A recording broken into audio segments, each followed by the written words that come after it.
At 5, I have Tanner McKee.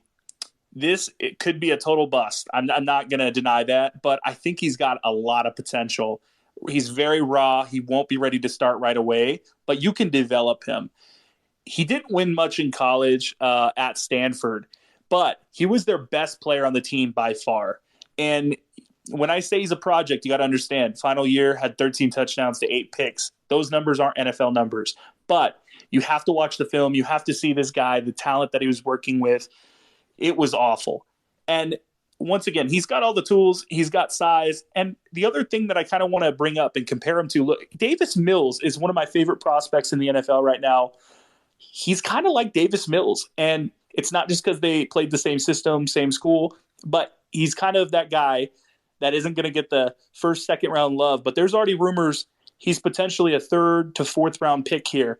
And I can definitely see a team taking a chance on Tanner McKee and working with that. All right. Number 4, Jake Haener. He's the sleeper in the draft. Goggin and I are very vocal about it. We've actually done videos on this. So I don't want to go too into detail here of why we love him because we've already covered it. But look, 20 touchdowns in college, 3 picks. He is efficient as all heck. And really he's doing it at a smaller school in a sense, right, at Fresno State. The competition you worry about, but I think he's a guy that could definitely play at the pro level if given enough chance with the same system and is able to learn it. All right, number 3, Bryce Young. I think he's got less of a ceiling in terms of what he can get done than my top 2 quarterbacks, but he's a solid quarterback that can be a starter in the NFL. I'm not sure if I love him as like my starter, but you've got to look at this. He played elite competition and he worked with elite coaches. He was at Alabama. He's going to be successful.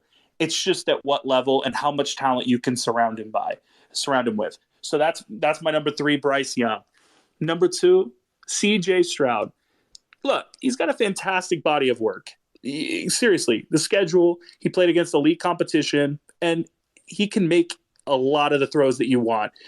He's got that mobility factor to him as well, and he showed flashes of brilliance in college. You have to take him just based off that. So that's my number 2 there. And at number 1, probably going to shock a lot of people here, but I don't care. I'm big on him. Like all boom, no bust, Anthony Richardson.